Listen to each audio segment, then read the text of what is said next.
मैं सबसे पहले दाद देना चाहती हूँ इस बिल के टाइमिंग की कि अभी ईद की रौनक बुझी भी नहीं थी और हमारी जड़ों पर एक नया फरमान लाया गया।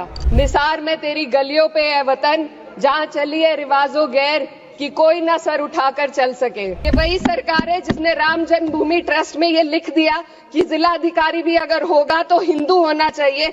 कोई मुझे बताए कि वहाँ पर सेक्युलरिज्म का रस क्यों नहीं घोला गया। सुश्री इकरा चौधरी जी, प्लीज आप बोलिएगा।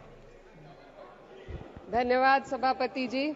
मैं सबसे पहले दाद देना चाहती हूँ इस बिल के टाइमिंग की कि अभी ईद की रौनक बुझी भी नहीं थी और हमारी जड़ों पर एक नया फरमान लाया गया। पहले उत्तर प्रदेश में मुसलमानों को नमाज पढ़ने पर रोक लगाई और फिर सौगात में ये बिल लाया गया। निसार में तेरी गलियों पे है वतन, जहाँ चली है रिवाजों गैर कि कोई ना सर उठाकर चल सके। मैं सभापति जी आपको ये बताना चाहती हूँ कि ईद के मौके पर एक विधवा महिला अपनी लड़की के साथ मेरे पास आई और उसने बताया कि वह एक वक्फ की प्रॉपर्टी में रहती है। वही उसके सर पर छत का काम भी करती है और उसकी रोजी रोटी भी वहीं से आती है। वो इस बिल को लेकर इतनी फिक्रमंद थी कि कहीं उससे वो उसकी संपत्ति ना छीन ली जाए। वो अकेली एक ऐसी महिला नहीं है, ऐसे लाखों लोग हैं जो वक्फ की गरीब महिलाएं जो वक्फ की संपत्ति से अपना रोजगार चला रहे हैं। और ये जो वक्फ बाय यूजर क्लॉज के हटाने से लाखों वक्फ की जायदाद अपना स्टेटस खो देंगी और लाखों लोग इसी तरीके के लोग सड़कों पर आ जाएंगे। वक्फ क्या है, वक्फ बाय यूजर क्या है? इसका ये मतलब है कि कोई जायदाद अगर सालों से दीन और भलाई के कामों के लिए इस्तेमाल हो रही हो तो वो खुद ब खुद वक्फ मानी जाएगी। हिंदुस्तान की अदालतों ने भी इस बात को तस्लीम किया है। वक्फ बाय यूजर सिर्फ वक्फ बोर्ड को ही मिली कोई खास सौगात नहीं है, ये बल्कि सभी अन्य धार्मिक ट्रस्टों को परंपरा और यूज के आधार पर बिना किसी डॉक्यूमेंटेशन के धार्मिक चरित्र को डिक्लेयर करने का राइट मिला हुआ है। भारत के संविधान के आर्टिकल 13 क्लॉज 3 में कस्टम और यूसेज को कानूनी वैधानिकता प्रदान करता है। इसी आर्टिकल से वक्फ बाय यूजर भी निकला गया है। इस बिल के कानून बनने पर वक्फ बोर्ड तो इस प्रोविजन से हाथ धो बैठेगा, लेकिन अन्य धार्मिक ट्रस्टों को यह सुविधा जारी रहेगी। इससे भारतीय संविधान के आर्टिकल 14 और 15 का सीधा उल्लंघन है, जो धर्म और जाति के आधार पर भेदभाव और कानून के सामने सभी की बराबरी पर जोर देता है। मैं इसके साथ ये भी कहना चाहती हूँ कि सत्ता के लोग जो एक दूसरे की पीठ थपथपा रहे हैं कि वक्फ बाय यूजर का जो अमेंडमेंट इन्होंने दिया उसको एक्सेप्ट कर लिया गया है, लेकिन इनकी शरारत यह है कि उसके साथ ही एक ऐसा प्रोवाइजो इसमें शामिल किया गया जिसके आधार पर यह कहा गया है कि अगर कोई भी वक्फ की संपत्ति विवादित हो तो वो अपना वक्फ स्टेटस खो देगी। तो जो अमेंडमेंट इन्होंने दिया है, जिसको एक्सेप्ट कर लिया गया है, उसका कोई मतलब नहीं है। ये इनकी नीयत है जो साफ जाहिर हो रही है।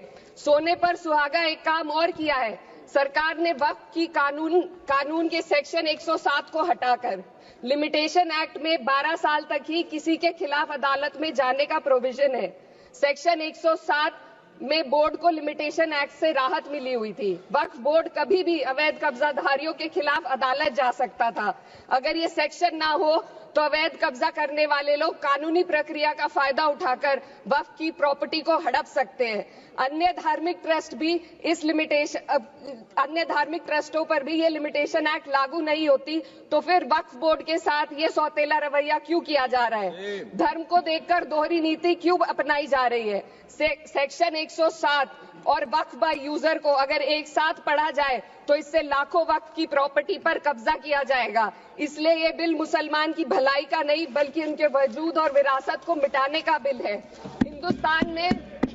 हिंदुस्तान में बहुत सारे धार्मिक ट्रस्ट हैं जिसमें उस खास मजहब के लोग शामिल होते हैं और उसका इंतजाम करते हैं। और ये बात समझ में आने वाली भी है, क्योंकि जो व्यक्ति अपने मजहब के रीति रिवाज को जितना अच्छे से समझ सकता है, किसी अन्य मजहब का व्यक्ति नहीं समझ सकता। आर्टिकल 26 क्लॉज 2 के तहत धार्मिक संप्रदायों को अपने मजहबी इदारों के एडमिनिस्ट्रेशन का हक देता है, लेकिन वक्फ बोर्ड के बारे में इसको उल्टा किया जा। Sir 2 minute sir please 2 minutes. सरकार इसे एक सेक्युलर बॉडी मान रही है और इसमें गैर मुस्लिमों को शामिल करने की बात कह रही है।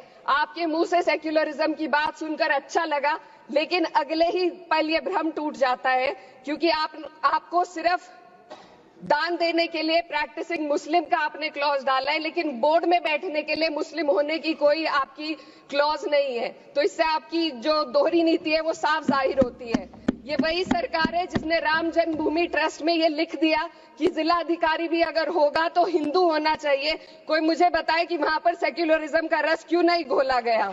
सर, आखिर में मैं अपनी बात को खत्म करने से पहले महिलाओं का मुद्दा बार बार उठाया जा रहा है। सरकार का कहना है कि बोर्ड में मुस्लिम महिलाओं को रिप्रेजेंटेशन देंगे।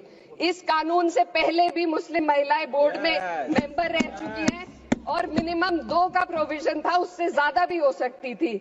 सर, मैं ये कहना चाहती हूँ कि सरकार ने महिलाओं के लिए ऐसा कौन सा नया काम किया जिसका ढिंडोरा सरकार का हर सदस्य पीट रहा है। इस बात की तायीद अगर आपकी तरफ से कोई मुस्लिम महिला करती तो हम उसका यकीन भी करते, लेकिन अफसोस आपकी इतनी लंबी कतार में एक भी मुस्लिम महिला नजर नहीं आती है। सर, मैं खुद एक मुस्लिम महिला हूँ, मैं सिर्फ एक सर मैं माइनॉरिटी महिला हूँ। इस सदन में हम सिर्फ 2 महिलाएं हैं और उस नाते से मैं ये बात कहना चाहती हूँ कि इस बिल के माध्यम से मुस्लिम महिलाओं को कुछ नहीं मिल रहा है। ये हमें कुछ नहीं देना चाहते, सिर्फ टोकनिज्म हमारे नाम पर बनाकर एक नैरेटिव मीडिया में चलाना चाहते हैं।